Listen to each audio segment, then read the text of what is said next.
The following content is provided under a Creative Commons license. Your support will help MIT OpenCourseware continue to offer high-quality educational resources for free. To make a donation or view additional materials from hundreds of MIT courses, visit MIT OpenCourseware at ocw.mit.edu. Anyway, today we have a guest speaker, Abe Stein, who is the audio director for the Singapore MIT Game Lab. That's where we are. And he's going to run through brainstorming as an exercise. We're not actually planning out the game that you're going to be doing for your first assignment in this class. I don't think so. Right? This is you're doing other. Yeah, these will just be practice. So basically, the groups, there will be a group activity involved in this, but the things that you're working on don't have to be the same groups that you will eventually be using for your first assignment. The idea is just sort of to get used to the process of brainstorming and sort of a general rules of thumb. Before I spoil the entire talk. Yeah, that's okay. So my name's Abe Stein. A little bit of background on myself. I'm the audio director here. I've been working in sound design officially for a number of years now, 5 odd years. Unofficially, way longer than that.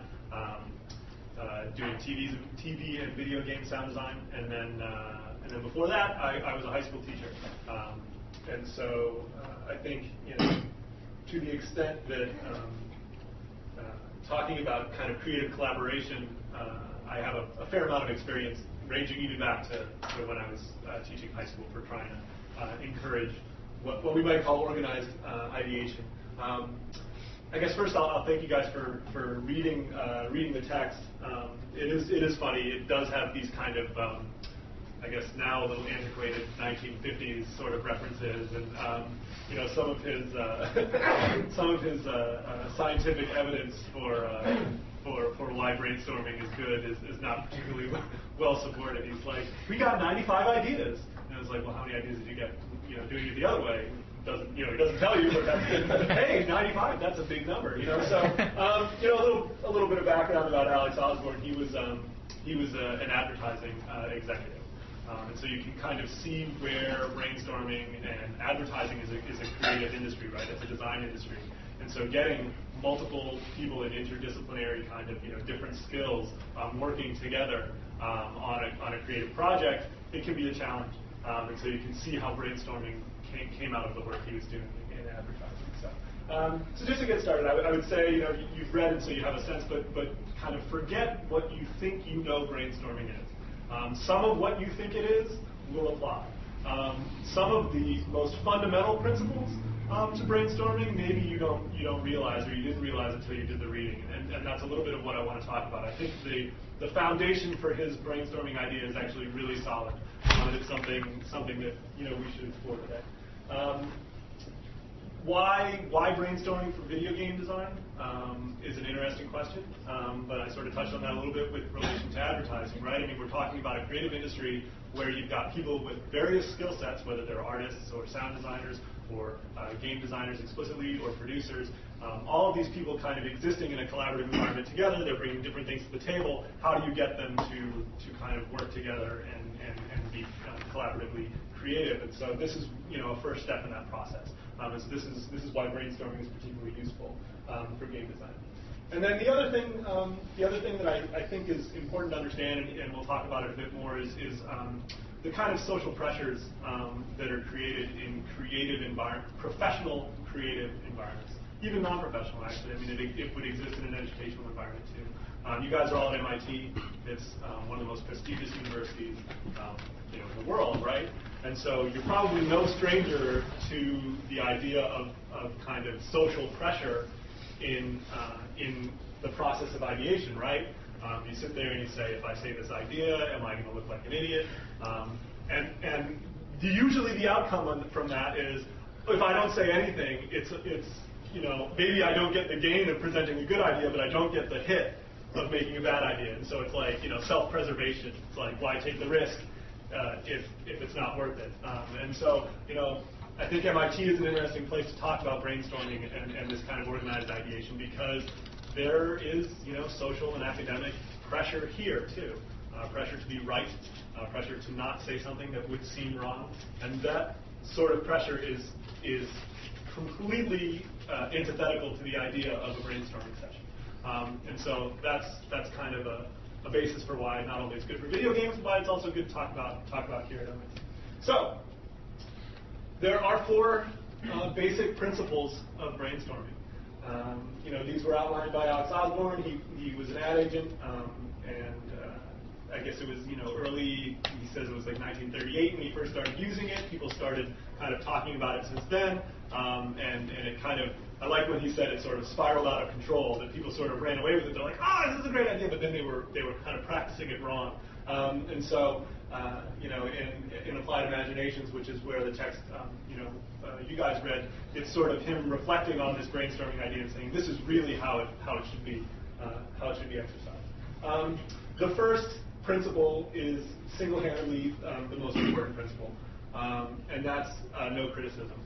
That's kind of a blanket way of saying it, but really in a more broad sense, it's kind of saying judgment needs to be excluded. In some sense, it's kind of both positive and negative, but especially you don't want to criticize each other's work. You also don't want to spend time during a brainstorm session talking about how good an idea is, right? If someone throws out an idea and someone's like, this is the best idea, we don't even need to keep going anymore, then it's like, whoa, no, wait, now we're not brainstorming anymore. And so really, judgment is absolutely supposed to be excluded from the process. I think that this is the primary principle that goes against that social pressure, right? Because the social pressure of judgment, the people who are saying whether you have an executive who's in charge of you, a boss who's saying whether or not the ideas are good or bad, or whether you have colleagues that are saying whether or not the ideas are good or bad, that sort of social pressure that forces people to stay quiet and maybe hold on to good ideas or throw away good ideas. If everybody's on board with the lack of criticism, then you kind of have more freedom to kind of express yourself. Just kind of pulling back to the text a little bit. There was this great quote from this vice president. I'll read to you guys again. He said, "It was hard to get through my head what you were trying to do with us. My 15 years of conference after conference in my company have conditioned me against shooting wild. Almost all of us officers rate each other on the basis of judgment. We are far more apt to look up to the other fellow if he makes no mistakes than if he suggests lots of ideas." That's something that may sound familiar to you. So I've always kept myself from spouting any suggestions which could be sneered at. I wish our people would feel free to shoot ideas the way we have been doing in these brainstorm sessions. And so really, this lack of criticism, this sort of creating a safe environment for ideation, is the most fundamental principle in this brainstorm. And it really goes right at those social pressures which can stop creativity and really hamper creativity. Any questions about that? That sort of makes sense, right? This principle of no criticism. Cool. Principle number 2, freewheeling, as Mr. Osborn likes to call it. The wilder idea, the better. This is also hard to kind of get used to. Again, it was like the guy said in that quote, you resist the urge to throw out something that's absolutely crazy and absolutely wild for the fear of ridicule. Well, if we eliminate the fear of ridicule and we understand that we're just trying to get every idea that we can, then freewheeling is absolutely encouraged, and you need to kind of get past that, this would never work, or no one would ever like this. And I can, I put up Katamari Damacy up here because that's the sort of idea that someone throws out at a meeting, and if there's criticism, someone will be like, "Well, that's the dumbest thing I've ever heard. You can't just roll around picking up stuff for the king of the cosmos. That's insane." And it probably was a synthesis of a lot of different ideas that kind of created that game, which we'll talk about later. But really, having these kind of wild, crazy ideas, you may think it's over the edge, and it might be over the edge. But it is way easier to make something feasible than it is to take something that's pretty normal and make it innovative and interesting, right? It's much easier to kind of go in that backward direction. And so really, the wilder the idea you can come up with, the stronger. Any questions about principle number 2? Making sense? On board? Cool. Quantity. this is really the goal of a brainstorming session. Come up with as many ideas as you can, right? It stands to reason that if you have lots of ideas, there's a greater likelihood that you'll have a useful one than if, say, you have two. Your choices are limited. You're going to pick the better of the two, I suppose, but it might not be the best idea you have. And so really, this is, this adds on to that wild idea. Throw everything out you can. You need to just get everything out and everything on the page in order to even be able to start judging it. And that's the important thing too that needs to be clarified, is that brainstorming is a first step in a creative process. It's not the whole process. It's not like, oh, we've got this creative problem that we need to solve. We'll have a brainstorming session, then we'll have it. And actually, that's something that hampers brainstorming a lot. Is that you have the brainstorming session, you come up with these great ideas, and then everybody leaves, and you never return to it, or you never kind of reflect on which of these ideas is going to be best, or you kind of just end up picking one. And so the judgment needs to happen as well, but not now. During the brainstorm session, it's just get everything out that you can. It really just, it kind of stands to reason. And I kind of made fun of Alex Osborn when he was like, saying, well, in this instance in the government, they had 95 ideas, and we, came up with 8 new dryers, which, how many did you come up with before? But it's true. Just the more you have, the better you're going to do. Cool. And then this one is related to that, which is the idea of synthesis or building on ideas, which is that oftentimes the best idea, the best creative idea, is not going to be something that's just kind of a unique idea that stands alone in this corpus of ideas that you've collected over the brainstorm. It's going to be an idea that is a synthesis of one idea and another. Or someone suggests an idea, and then that makes you think of something else that's related to it, and you kind of build on that. And you can see in really positive, good brainstorming sessions, there's a momentum. And one of the things that can really hurt that momentum is when people are starting to riff on an idea, then someone's like, oh, but, in other news, we could do this. And so it's really encouraged that you synthesize ideas. If you have that other left field idea, don't throw it away, right? Jot it down so that you can bring it up later, but don't kind of kill the momentum of the synthesis if that's happening. It's kind of really important that you start. It's the collaborative part of this creative ideation. It's this combining of ideas that's going to create good ideas, and that's just. I think we can kind of take that as a given, that if you collect a bunch of skilled, thoughtful, creative people together, combining their ideas is going to create something that's better than just any one idea that one creative professional is going to have. Or at least just a different solution that might be more ideal given the problem. And so, you can think of things like, Lego's pretty awesome. Star Wars is also pretty awesome. But Lego Star Wars, I lost my blood move, is also awesome. Similarly, Marvel's dope. Capcom's also pretty dope. Marvel versus Capcom is tremendously dope. So, building on ideas can create obviously really interesting things, and that's it's a good idea to kind of keep working on that in your brainstorm sessions. Like, what can you put together? So how is it organized? We've kind of talked about the basic principles. Any questions about those 4 principles? Do they all make sense? Do they all seem to be grounded in nothing? The greatest thing I've ever read. All right, cool. So the question becomes then, how do you organize your brainstorm? One of the points that Alex Osborn makes is that it needs to have a casual spirit or a casual atmosphere. He refers to it as a picnic, which is another one of those.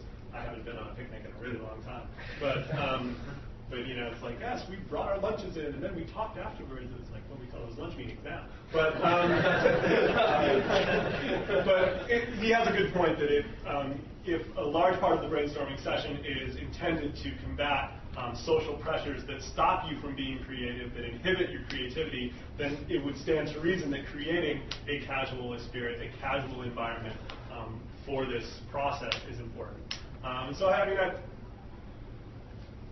It's hard to. Most video game processes and most video game companies have a pretty casual spirit and environment because of the nature of the work in general. So sometimes this might not be that hard. But things to consider are like, what is the makeup of your team, right? If there's if your president of the company does a really bad job of putting himself or herself on the same level as all of the people, you might want to exclude that person from the brainstorming session, because then everybody's going to feel the pressure of the president, and do we need to make an idea that makes that person happy? It's, you have to think these things through in terms of what the environment is going to be for your brainstorming session and who's involved. So it is an important point, an important step. Starting with a bad or a worthless idea encourages that freewheeling sense. A lot of times people will contribute ideas that feel safe. Again, you want to come up with the most ideas that you can. So having someone with the courage or even bringing to the beginning of it a crazy, worthless, bad, freewheeling idea can help encourage people to keep doing that. So, either starting with someone who has a crazy idea or even bringing it to the brainstorm at the very beginning can be a really good thing as well. This is kind of a key one. Don't interrupt anyone. It's really important in a brainstorming session to encourage that every voice is heard. There's these kind of, let me see if I can find that quote from that one guy. Yeah, here we go. It's great. Think up or shut up. Oh, well, yeah, there's that one too, which is a good one. Yeah, but let me it's talking about the spirit of a brainstorm session is important.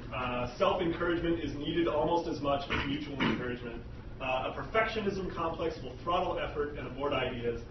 He says, one of the ablest members kept mum throughout one of our sessions. I buttonholed him, never heard that expression, afterward and begged him to spout whatever ideas might come to his mind in our next meeting. And this is where it gets good. This is the really able member of this ad team. He says, all right, I'll try, but here's what happened.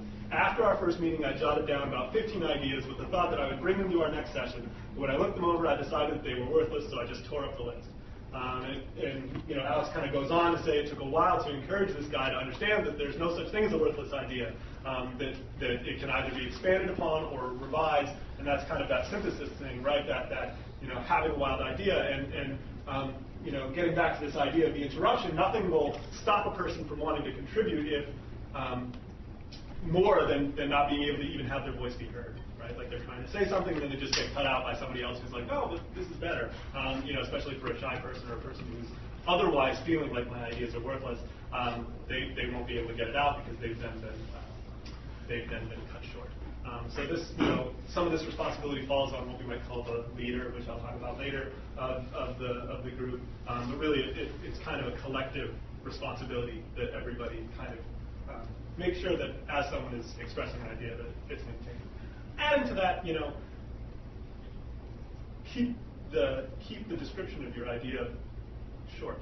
If people are sitting here and it's like you've now hijacked the 30-minute brainstorming session with your one idea that took 5 minutes to explain, that can also hamper it, right? Part of it is not only don't interrupt people, but also make sure that when you are contributing, you are allowing for other people to contribute as well, something that maybe is not considered as much. For the organization, designate a leader. I hate that term, but that's what he used in the book. I tend to use the term clerk, which is kind of a Quaker idea, which I kind of grab onto. A clerk, being more of a facilitator than an actual leader. Leader suggests, boss. It's always not great for a everyone's even sort of brainstorming session. And then, of course, the secretary, or as he calls it, an associate leader. This is someone who writes stuff down. There's some of that good old-fashioned hierarchy going on in this text. But obviously, we'll talk a little bit more about what the roles of these people are. But having those roles defined early is important. And then this is something to talk about a bit, explaining the process and the principal question at the start of the session. I don't know how many of you had heard of these 4 principles of brainstorming explicitly prior to reading this text? Anybody? Oh, well, I know, because you heard from me. But yeah, the process is something that it needs to be clear, otherwise people won't remember to do it. You'll see when we do the exercise, it's even hard sometimes to curb your criticism. It's just, especially when you're comfortable with people, and you may not mean it in a malicious way, you may not mean it in a way to kind of, stop the brainstorming session, but you just be like, oh, that's nuts, we're laughing and everybody's having a good time, and then you kind of like think back and like, wait, that was me passing judgment on an idea and possibly inhibiting the kind of ideation that we're trying to get across. So explaining the process at the beginning, regardless of the group, is really important. And that is usually a responsibility that falls on the leader or the secretary, whoever's organizing the session. Right? They even suggest in the text, have it posted, have the 4 principles up so that everybody can kind of remind themselves through the process what these 4 principles are. But explaining the process is really important. And then this is so important. Having the principal question and the goal of the brainstorming session clear at the start. Obviously it's encouraging freewheeling, it's encouraging free thought, it's encouraging this all kind of wide open creativity, and yet at the same time, if you do that in an unbounded sort of way, you might end up with things that really in the end you don't have too many useful ideas. You've got useful ideas for something else, not for the actual creative problem that you have. So you take it from an ad concept, so you've got a vodka company that's like, oh, we need an advertisement for our awesome vodka or whatever. And so you're like, all right, we're going to have a brainstorm session. And a bunch of people come up with ideas. And now you're selling dryers because it was wide open, right? And it's like, oh, we've got these great ad ideas for dryers, but they're just really, really not going to work for vodka. Bringing it back to a video game concept, you've got a contract with a producer to make a first-person shooter, and in your brainstorming session, you've designed a cool, cute platformer. Neat, but that's not where the money's coming from, right? So bounding the brainstorm session is important too, and you'll kind of see that in the exercises that we do today, how it's important to bound that.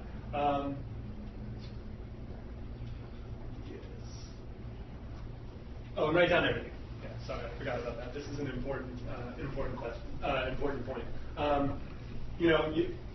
This happens to all of us, but you have this great idea and then you don't write it down, and then you go to bed, and then the next day you're like, oh, I had this great idea. Great idea, and you can't remember it, right? And so writing down everything is absolutely essential. You'll never, you'd be amazed the number of times that, a week later you're like, oh, we could put these 2 ideas together, as long as you can remember what those ideas were. And so what you think, it's hard to not mentally pass judgment on things during the brainstorm session, and what you think might be great now may a week later not be as great, and what you didn't think, will be. And so making sure to have everything written down is really important. And they even suggest, having 2 secretaries if you need, if you've got a large group or lots of ideas, and they're each writing every other one, can be helpful to make sure that you get everything, right? So that you get everything right. So. Next is the question of what sort of problems are suitable to a brainstorming session. The great example that Alex Osborn gives is setting up a brainstorm session on whether or not to get married is not a particularly suitable question. That was sort of an interesting concept. He's like, well, to decide to get married, you apparently list the pros and cons. That's not exactly the process I went through before I got married. I was like, well, honey, I'm going to have to write this down. But fair enough, that was the suggestion that he came up with, and he has a good point, right? I mean, it's the question of whether or not to get married is a judgment call. It is not a creative ideation process. And so that's not a particularly useful kind of problem that's suitable to the brainstorming process. You want a problem that is going to be benefited by having a large selection, a large corpus of ideas. And so those are the kind of problems that are more useful. And you'll see when we do our example exercises what some of those might be. I also kind of put here that having a clear definition of the aim is really essential. It's sort of what we talked about before. You need to make sure that everybody understands and everybody's on the same page. Otherwise, you'll end up with stuff that might be useful for something else, but not useful for what you're particularly trying to do. And so making that clear for everybody is really important. Keeping the problem as simple as possible, is also really important. Trying to keep simple language for the problem. Keep it constrained in a way that is simple enough so that people can kind of work on it, as opposed to just feeling limited by it, if that makes any sense. If something is overly complicated and overly constrained, then it becomes well, how do I fit everything into this? How do I match every single one of these things? If it's simpler, then it's a little bit easier to kind of work on and kind of be creative with. So keeping problems simple.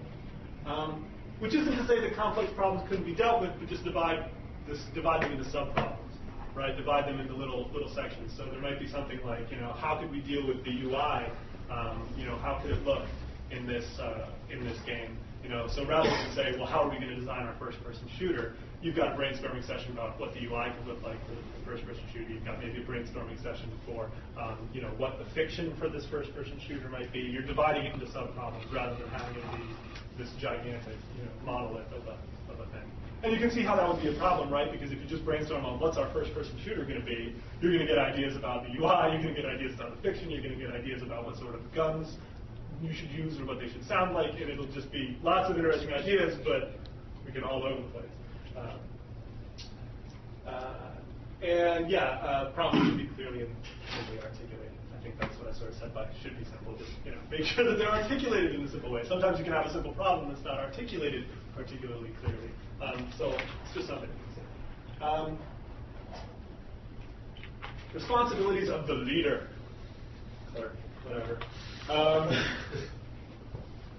The first being to understand and explain the problem and the aim of the brainstorm session. I mean, a lot of times people maybe will write a memo beforehand. As the facilitator of the thing, as the person who perhaps wants to see the brainstorm be a success the most, maybe having a clear understanding of the problem and explaining that to the group is an important job for the leader. I use this term facilitating the session, encouraging ideation, discouraging criticism. You're kind of the watchguard for the process. Not necessarily, you can sometimes be a contributor and a watchdog for the process, but most importantly is that you are a watchdog for the process. You'll see as we do it, it's just so easy to kind of slip into these conversational habits that are contrary to the brainstorming process. And so having someone who's constantly like making sure, don't criticize, encouraging people like, oh, I haven't heard from this person, do you have any ideas, even kind of pulling people out is important. And that comes to that ensuring that no voices are lost during the discussion, right? I mean, we had that ableist member who had 15 ideas that he wrote down, and he's like, they're worthless. Well, in some ways, it's the part of the leader, either during the session or after the session, to try to encourage, those able members to contribute. I mean, it's some of the most crackpot ideas become the best ones, so you really want to make sure every voice is heard. And then encouraging the synthesis, encouraging people to kind of riff on other ideas. Trying to find ways for people to build on each other. Even offering synthesis towards a direction. So maybe you have a couple ideas, and you're like, oh, 1 and 10 are kind of similar. Are there any ways we can combine this? And someone's like, yeah, we could, give them a helmet. Awesome. So on and so forth. I don't know what 2 things you can combine to get a helmet, but can't get shot in the head. How about a helmet? All right. So, responsibilities for the secretary, most obviously record every and all ideas, write it all down, you have to write it all down, this is so important. This one is often overlooked, monitoring the schedule and the duration of the session. Something I learned a long time ago is one of the worst things that can happen is meetings that run over, or meetings that start late, or meetings that don't adhere to a schedule. No better way to kind of lose your employees or lose your staff than to kind of bite into their time. And so making sure that it's constrained and that it meets the duration is really important. And so may seem simple, but timing's a thing. And then of course, if applicable, participating in the brainstorming. Like I said, all voices should be heard, and that oftentimes would mean that the secretary is a creative professional as well, and so making sure that you participate if applicable. So we've got a few exercises now to get you acclimated to the idea of brainstorming. The first one is an actual individual brainstorm. So if you have paper, grab some paper. If anyone's lacking either writing implements or paper, you could use a note card too. It's really just something to write on other than the table.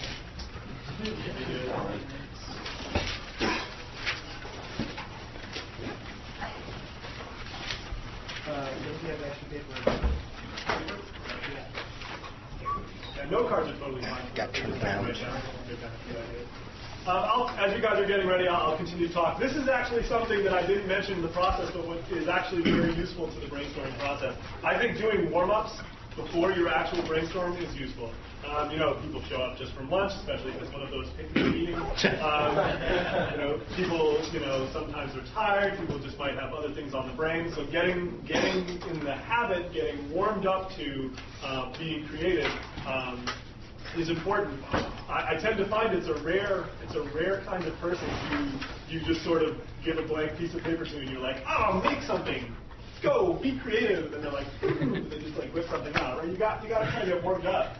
You know, visual artists sketch constantly, and that makes sense, and then they build on sketches. I just make dumb pieces of music that I'll maybe never use for anything, but maybe I will. Who knows? I make stupid sound effects in the shower. I consider that warming up for work. You know, you have to kind of get warmed up, and so this is just a really quick 5-minute warm up, and the idea is write anything that comes to your mind for this specific problem, and I'll show you a picture. Brainstorm possible uses. It's not really brainstorm. It's more just like you individually come up with creative ideas, creative uses for the following item, and I'll give you 5 minutes starting now. All right. I think that hopefully was good for a warm-up. Quick question, and you can just show of hands. And be honest. This is a safe environment for us. How many of you had an idea that you did not write down? How many of you self-censored yourself with an idea? Yeah, some of you are like, oh, that's just dumb. See, it's hard to get out of the habit of doing that. It's hard to get out of this habit of self-judgment. And it's really important. You know, that dumb idea that you think was worthless might be a good one. Does anyone who raised their hand want to share what their censored idea was? Just to exercise the demons, so to speak? No? Nothing? All right. Who wants to share some ideas that they did write down? All right, here we go. C. I have a lot. Yeah, well, throw us a couple that are your favorites. C.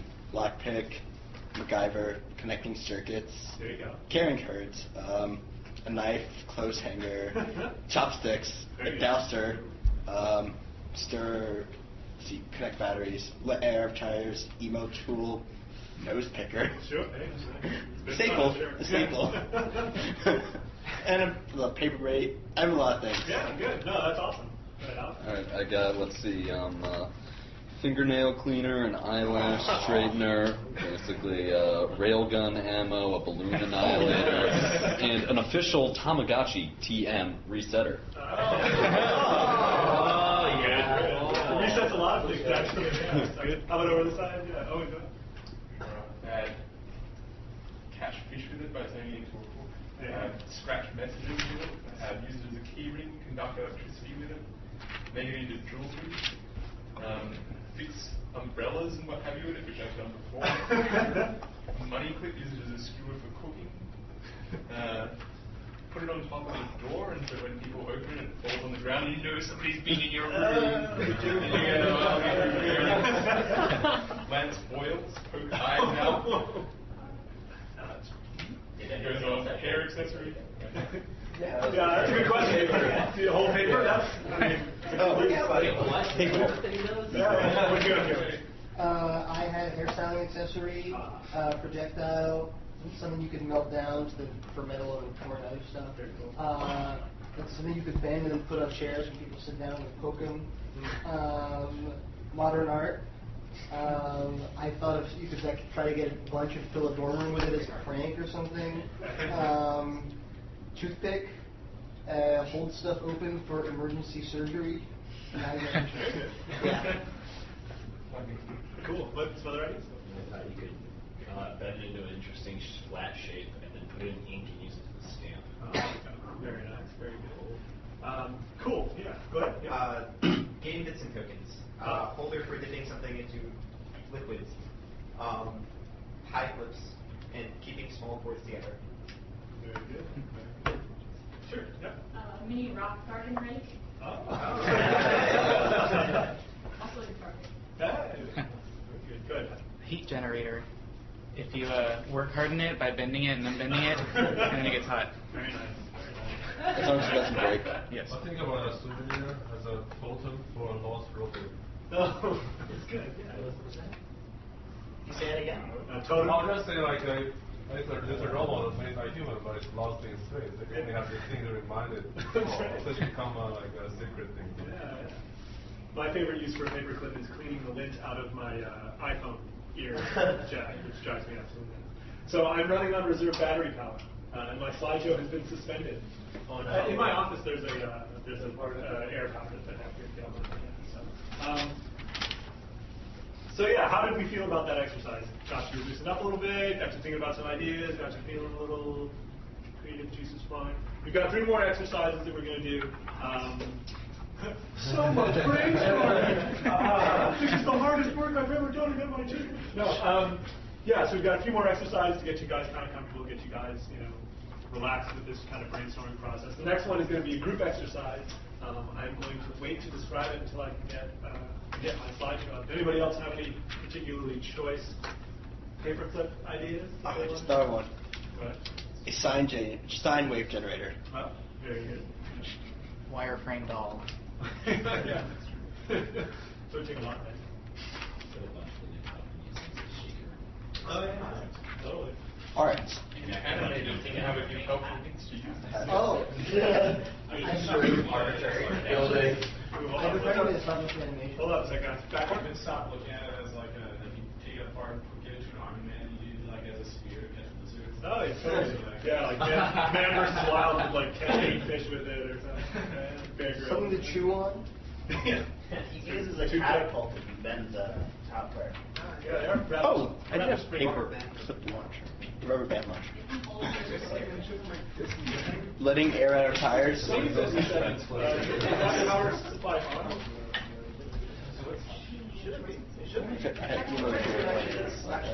Yeah, it's there you go. You guys want to Now like we're save the position back there? And you can do either one. The guy who had an oversized red paperclip and ended up trading it for a house. Oh, yeah. Currency towards a house, yeah. Change around and trade for a house. Cool. So hopefully that got you loosened up. I do want to just emphasize again, for those of you who raised your hand, and even those of you who did not raise your hand because you were censoring the truth, because you're afraid, try not to self-censor. Really, it's important to brainstorming. I bet someone. Yeah, I know. Stop self-censoring. I bet those crappy ideas that you didn't write down are actually really awesome. So, activity number 2, we're going to work as one large group. This is our conch shell. Doesn't look like one, I know, but yeah, the principle still applies. This is just to kind of get us in the habit, in the shape of kind of speaking one at a time. Not interrupting each other. And in some senses building on each other's ideas too, right? There's something in the physical kind of passing of the ball after you've heard someone's idea that might encourage that sort of synthesis of ideas as you're going. I will be your fearless leader. All that means is I just kind of make sure you're not interrupting each other. And we're going to brainstorm solutions to a design problem. This one I think is actually a lot of fun. So I will show you the design problem. I will maybe throw out an idea, and then I will toss the conch shell to the first person who wants it. And then it doesn't have to come back to me. Just anyone who wants it, throw up your hand, and we'll kind of keep moving around. Please close the lids on your drinks. Put away your crystal stuff that you don't want shattered.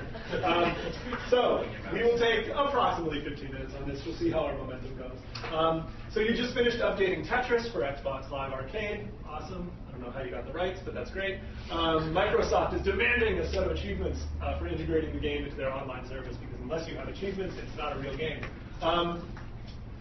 So we are going to brainstorm possible player achievements for your new version of Tetris. You know what achievements are, right? Those little things that pop up on your Xbox every time you do anything.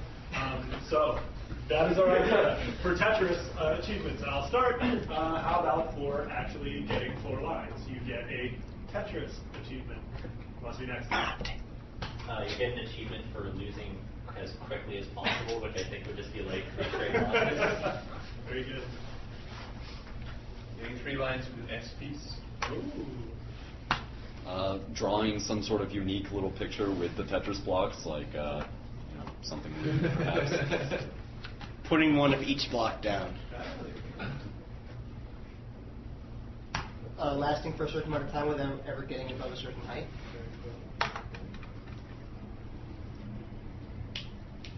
lasting a certain amount of time without ever rotating a piece. Modern Tetris games have a system where you can rotate indefinitely when your piece is down. So you rotate indefinitely for a minute or 2 or 3 minutes. Lasting a certain amount of time without ever clearing a line with a straight piece. Putting your piece down underneath another piece into a little hole. Sliding.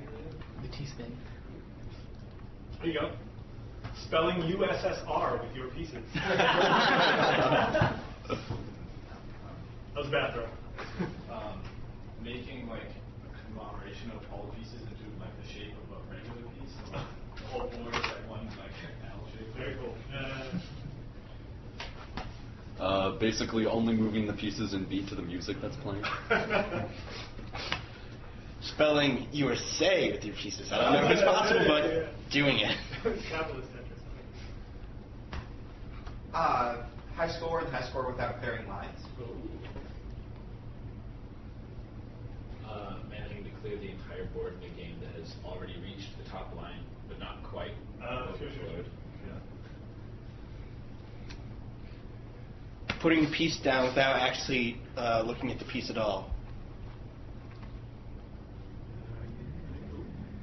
Most pieces per time. So like pieces per second. Sure. Absolutely. 1 day of continuous Tetris play. Marathon challenge. Breaking the previous high score. Only ever shifting pieces either to right or to the left for the entire game. Doing the marathon challenge, but only listening to one piece of music the entire time. The same piece. Clearing a level by dropping pieces before they fall 5 spaces. Oh, all right, cool. Rotating every single piece that you play. Oh, very good. Never going above a certain line for a certain amount of time. Ooh. Sustaining effort. All of the above, but on different difficulty levels. There you go. Somebody thought about it. Describe it. Clearing 3 lines with a T. Oh, there you go, sure. Starting up the game. Clearing the entire screen. Using the L block. Doesn't matter how. Some of the blocks are different colors, so including lines always with the same color. The blocks.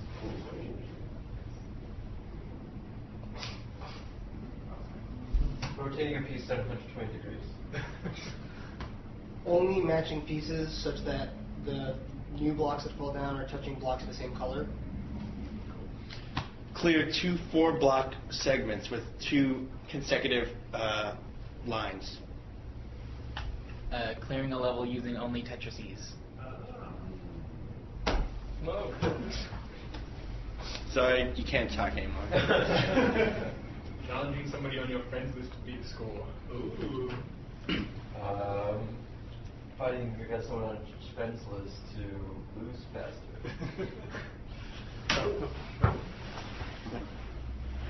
Having no holes in the block for a certain amount of time. Oh, cool. Yeah. Inviting a friend on one of your Xbox Live friends to play with you. 5 consecutive line clears. Beating one of your friends on Xbox Live when you play with them. There you go. Losing to a friend on Xbox Live. Playing with a friend for 1 hour. Just 1 day, let's make it. Beating a score set by the original creator of Tetris.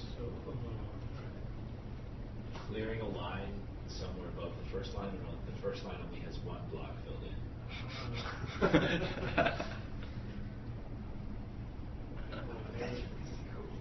I think it's possible. I think so. It definitely is. Even like the flat ones. Someone's gonna have ideas. There's an idea. Lose more than 10 levels for a friend, but then beat them. Play the original creator of Tetris on Xbox Live. Losing 100 times. Yeah, there you go. planning on increasing the ridiculous difficulties of achievements for each, or speeds. Increasing the speeds. Completing a Tetris challenge, which is presumably some kind of thing where you have to drop blocks in the right sequence in order to clear all the lines. Clearing 1,000 lines. Playing invisible mode. Playing for a certain amount of time while holding down the down key continuously. I don't know if we did only rotating in one direction, always. I don't know if someone said that already. Getting 10 achievements in Tetris.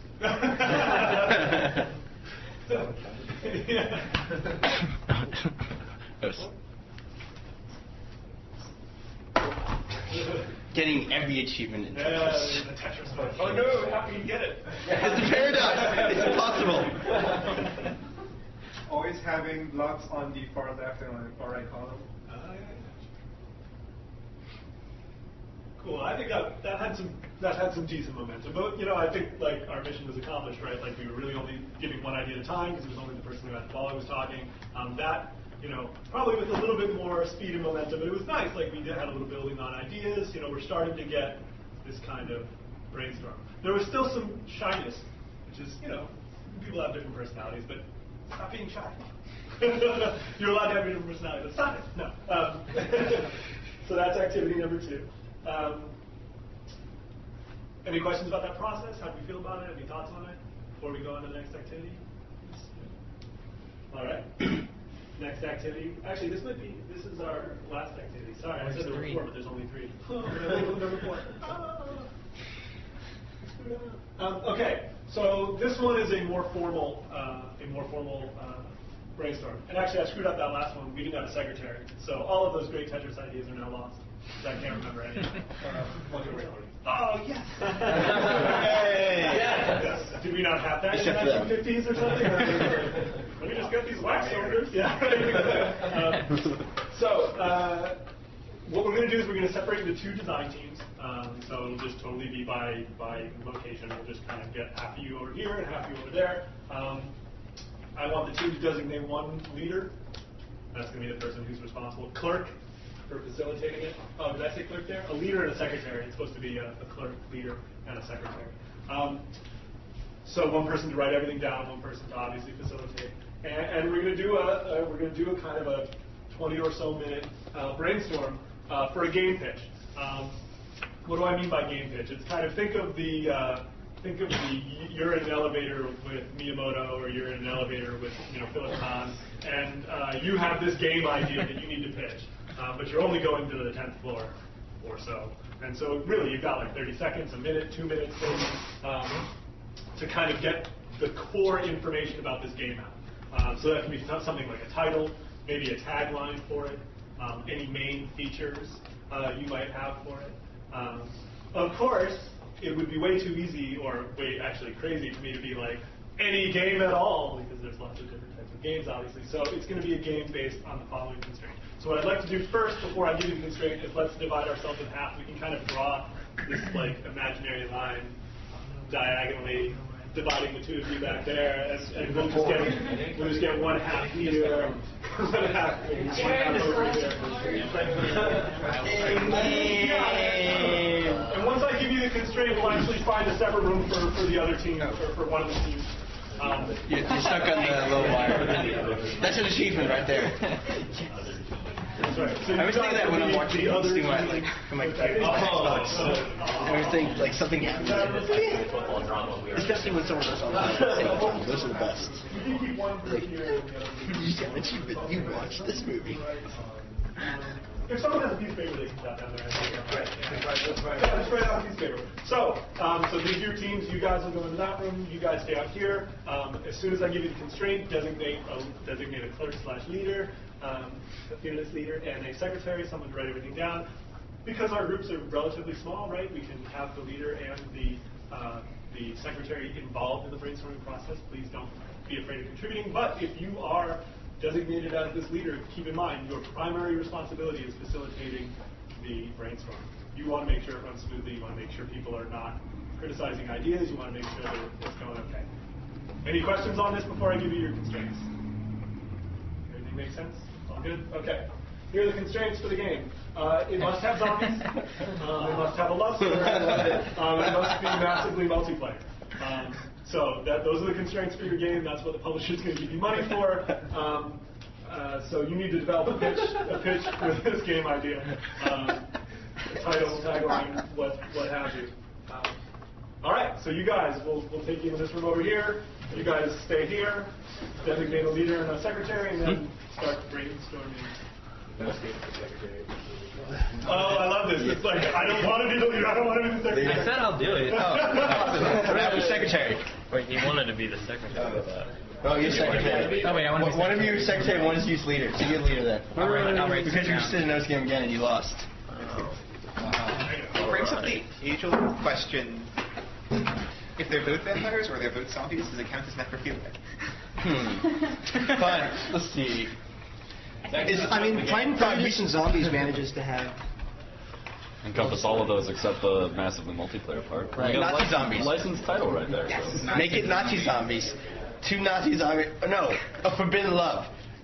A Nazi zombie's in love with an allied zombie. And yes. And then there's 2 factions. It could be, well, they're all people like online. One group, there's like 2 factions. There's the allied group and the Axis group. What if they're all Nazis? What if there's 2 factions? There's the zombies and the humans, and they're drawn into war because there's a love story between a zombie and a human, and the leaders get pissed over this, and so we're in war because of like Romeo and Juliet-esque zombie human. So what you're saying is we're having intelligent zombies. Yeah, intelligent zombies. So clearly they're not semi-intelligent. Semi-intelligent zombies. The zombies should decide to become Nazis. We We have to somehow bring Hitler into this, though. Because it's Nazis, there must be a zombie Hitler. Who said there's not? Wait, what is your name? Body brain. What is your name? What is your name? Jason. I'm Brian. On Jason's idea of is it necrophilia, I think because there's a love story, the title could be necrophilia ? Or just is it necrophilia? Is it necrophilia? Is it necrophilia? Probably. Is it? I like it as a title. I say it's a love story, but is it a sex story? So wait, how about this? Or maybe even zombie strippers that fall in love with Have you seen Zombie Strippers? No. It's a terrible, wonderful, terrible movie. Well, I'll watch it. You should. Should.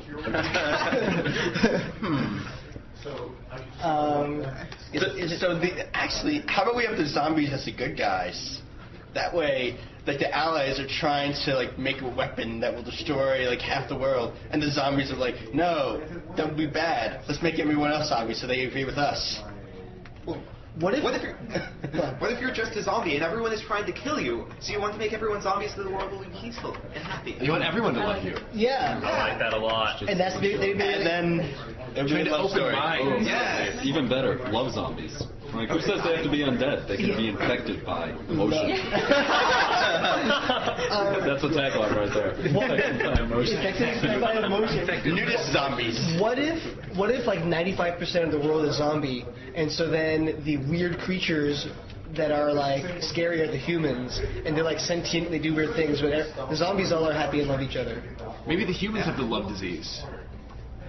They're trying to hump zombies. Isn't it like they're infecting zombies with love? So then each person would be either started as a zombie or a human, and they have to complete a bunch of little tasks before they can come, and they have to like, play challenges against each other. So it'd be like zombie against zombie, and one of them's infected, one of them isn't. So humans can infect zombies with love that makes them not zombies? What if they just love zombies. What if there's a dynamic? What if there's a dynamic between? So there's 2 factions, zombies and humans, and every player is given a match.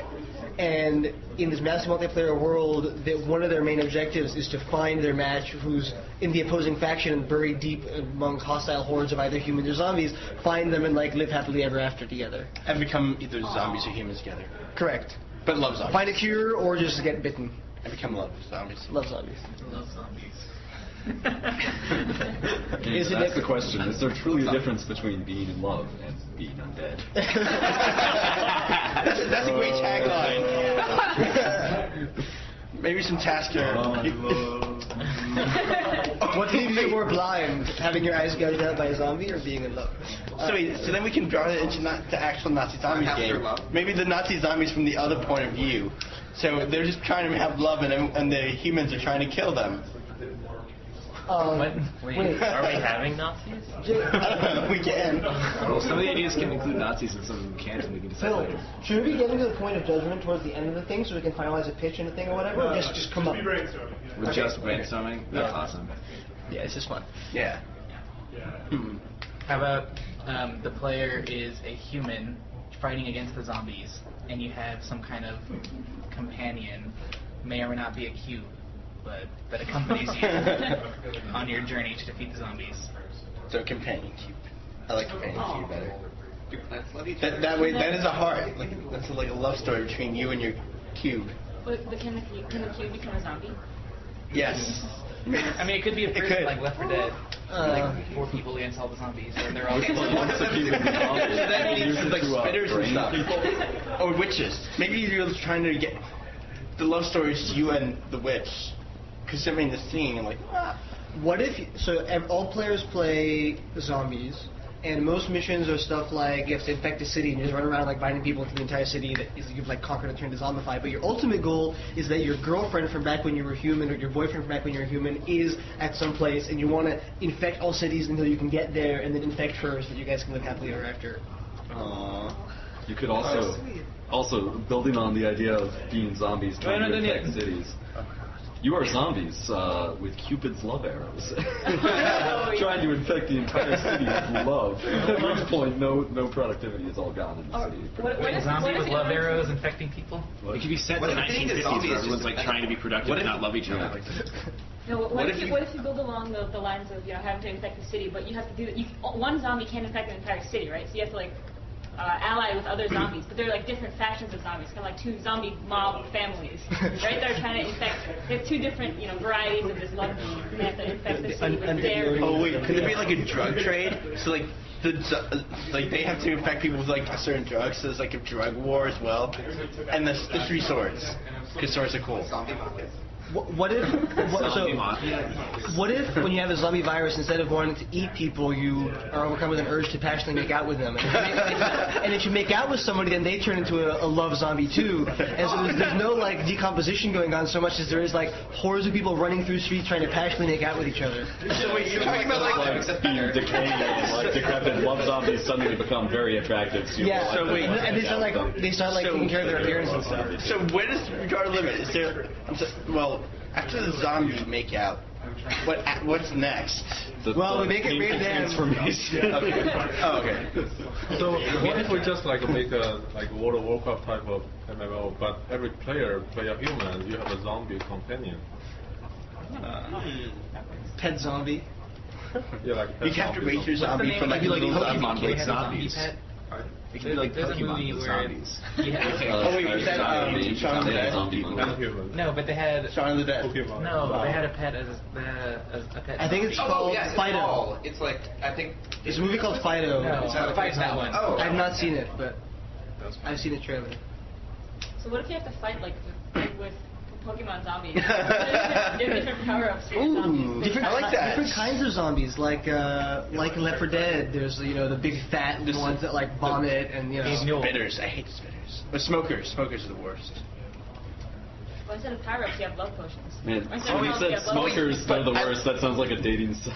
I like the Pokemon idea. So you can have instead of like you're humans, but you just have to capture all the different types of zombies, and then you fight other people with their zombies, and it's like match versus zombie versus zombie. What if the love story is not for the player, but is in the story of the game, in that the reason that you're waging war at the moment is because you're trying to steal a cure to zombieism because your fearless leader, 20 ranks up, your president of whatever's girlfriend has been zombified, or his wife has been zombified. And so the whole game, you're all the minions in a quest to try to find this cure, but you don't realize you're trying to find a cure it's not for like your use or your girlfriend's use or whatever, or people that you love, it's for your leaders. And what if she is actually the leader of the zombies? And oh crap! What if the zombies are aliens? zombie aliens. The Flood. What if the zombies are ninjas? Yes. You can Then combine, we're in a lot of combine the trouble. Pokemon of zombie idea with like The Sims, where you like have a zombie that's under your control and you're trying to like teach your zombie to love, and like maybe you're a different avatar, you're like a human avatar, and you go through quests where you like take your zombie places and teach your zombie things. And not to bite people. And Yeah, exactly. Like I don't know, train your zombie. Maybe have with the whole thing with the ninja zombies. Why not have pirates as well? Pirate zombies, maybe. What kind of robot? Pirate versus ninja zombies. Zombie edition, special edition. In space, wrapped in bacon. Yes. Cthulhu time traveling Nazis. I would love. I think it'd be a great game to make, just like pirate zombies versus ninja zombies in space, wrapped in bacon, and just make that game. It'd be great. Bacon zombie. So, is a necrophilia probably pirate edition? The ninja zombies. So, maybe we should divide it into little sub brainstorms for like a name, tagline, and all that. Do we, as a name, do you have any more brainstorming? I think we should figure out like a mechanic that works. So far we have a lot of ideas about like what the game world is.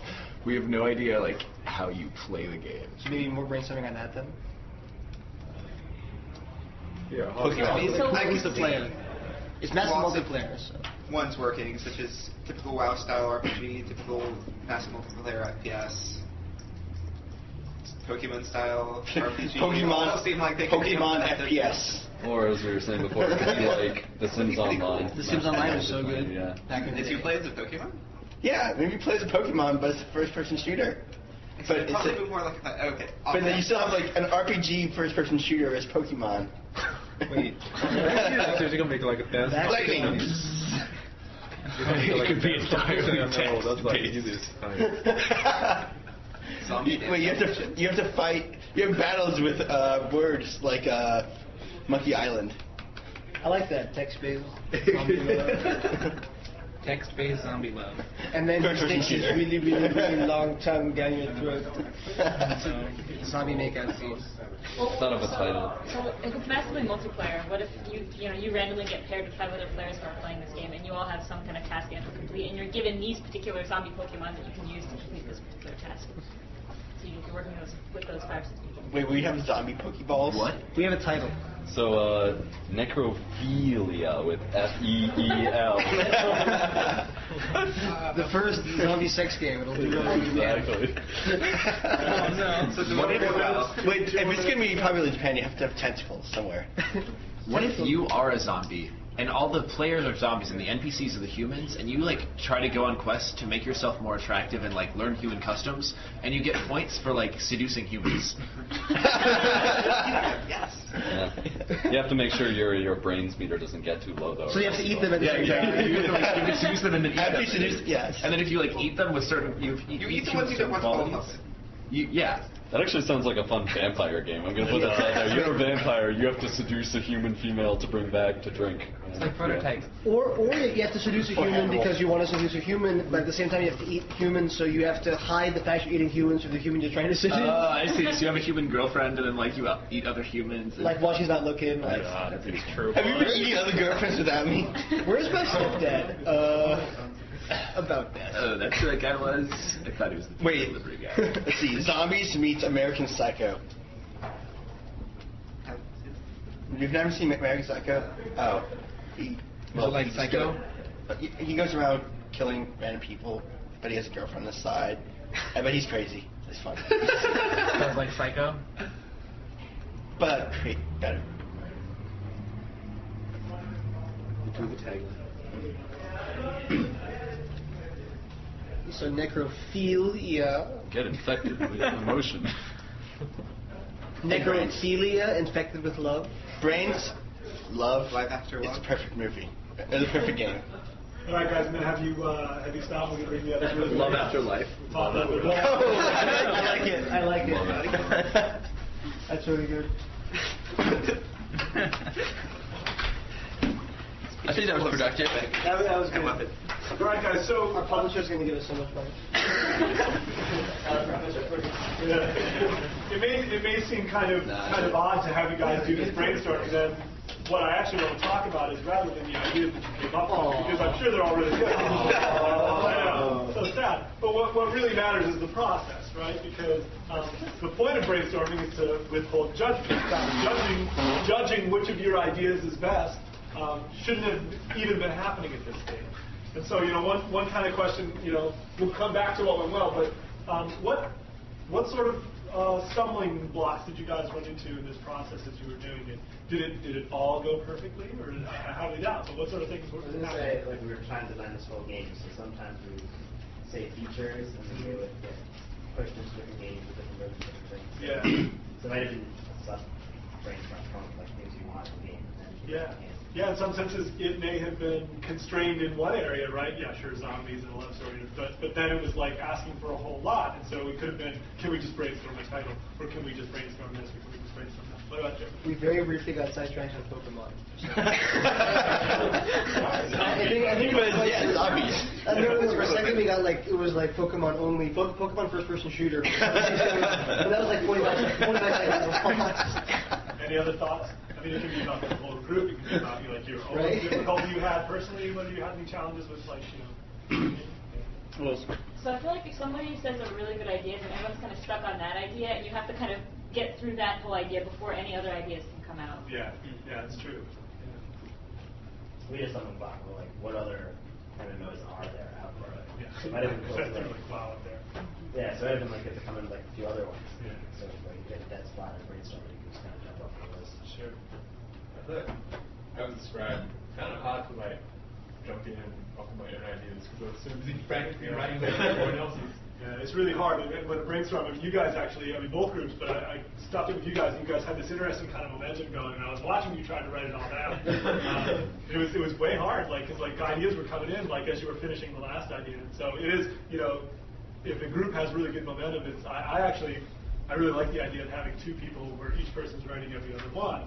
Of course, the difficulty is then you kind of pull two people out of contributing, right? So it's, the organization of the actual group is kind of important. Do you ever recommend using a tape recorder like we're doing for this class? Yeah, absolutely. I mean, it certainly makes sense. One of the things that, Osborn says, which I think you can't put a tape recorder down. Remember that? Yeah, but he also says it's one of the most important things for the secretary scribe is to number things, so that you know how many you have.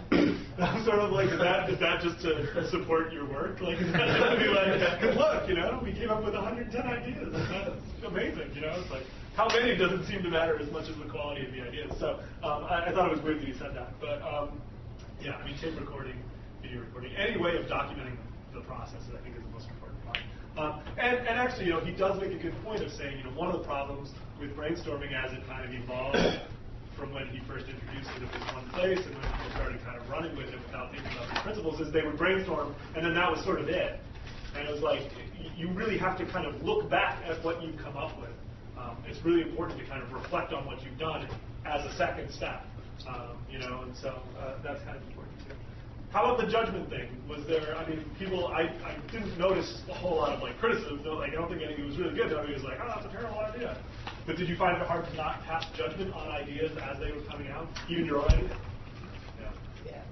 Yeah. I definitely let more than one I like that slips.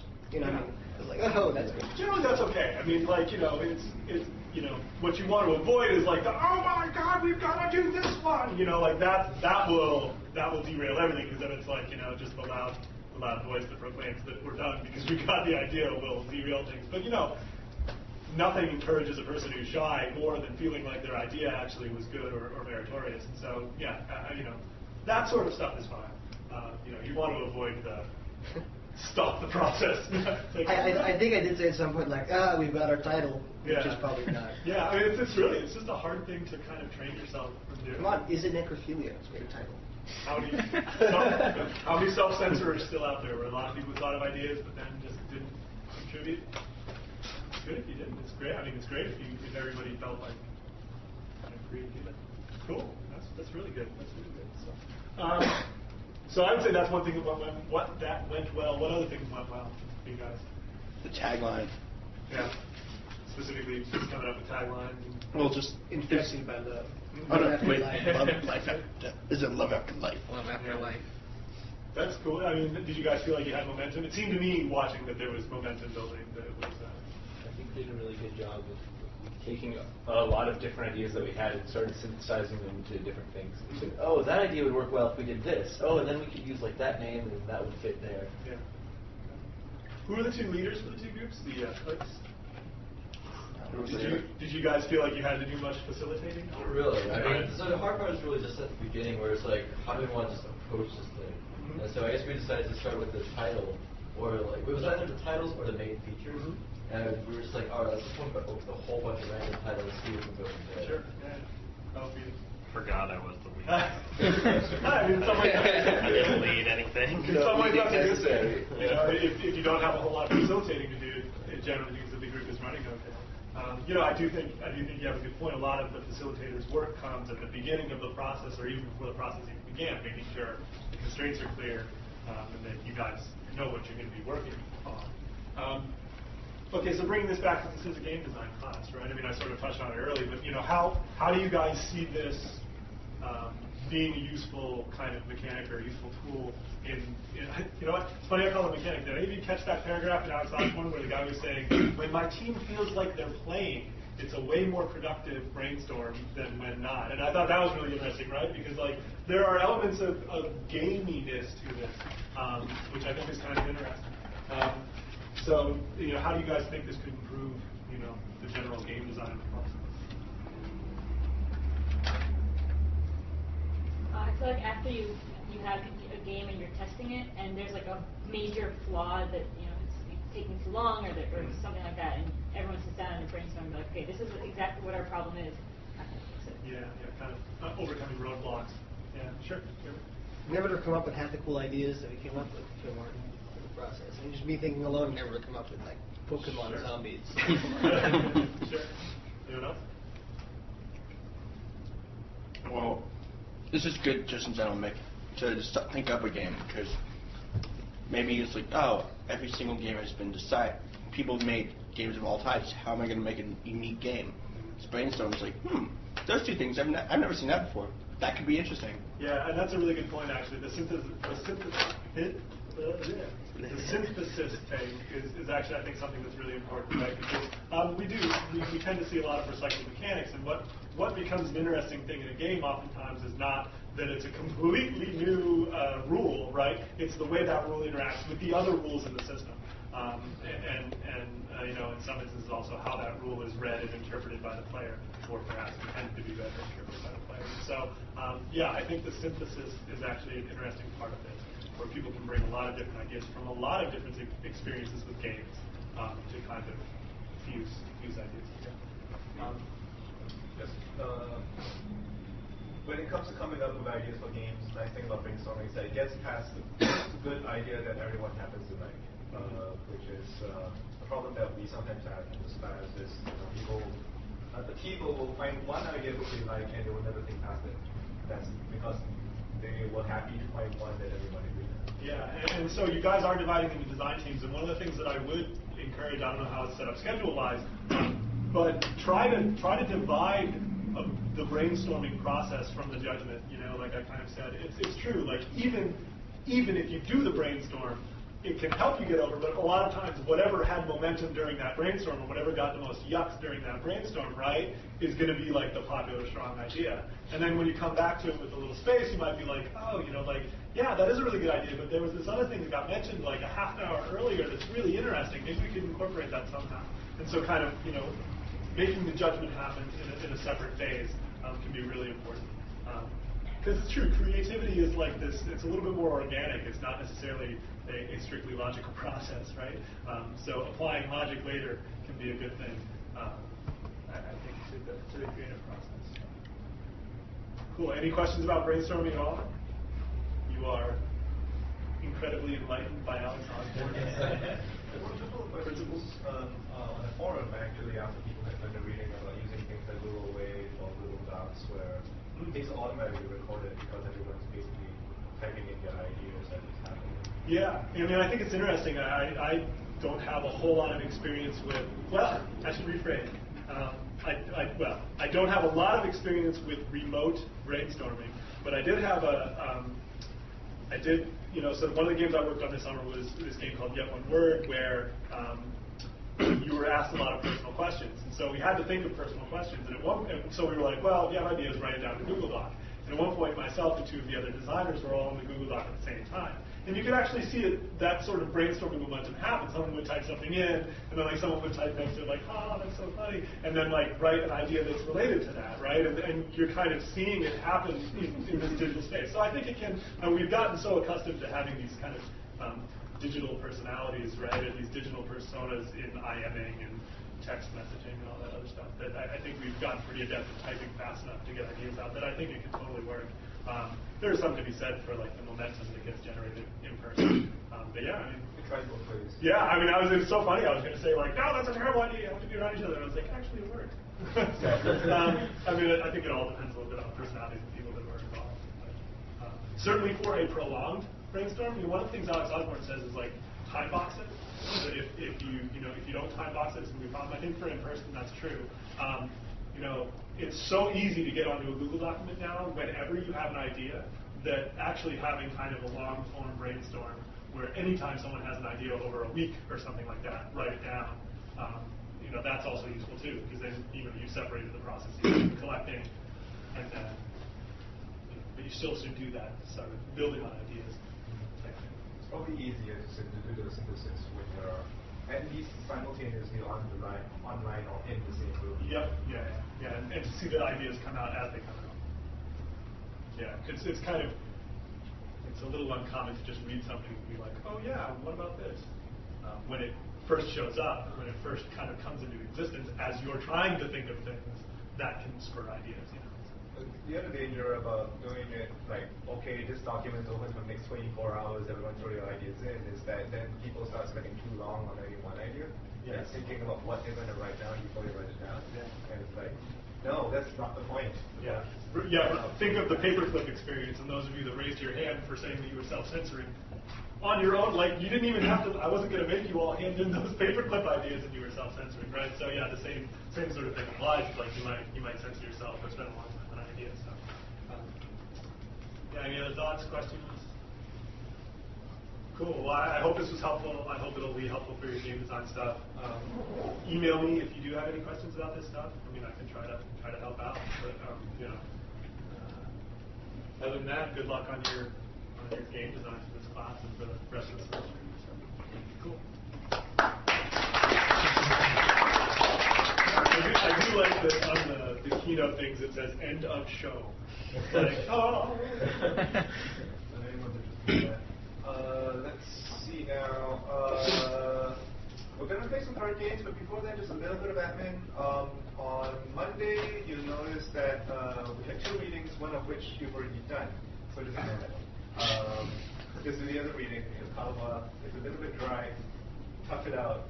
Caffeinate yourself before reading it and tough it out. It is worth it. It's a translation, so it's let's see now. There's at least one person, I think, who hasn't filled out the form that we need to fill out. So just come up here and get filled out. We've got 4 games up today?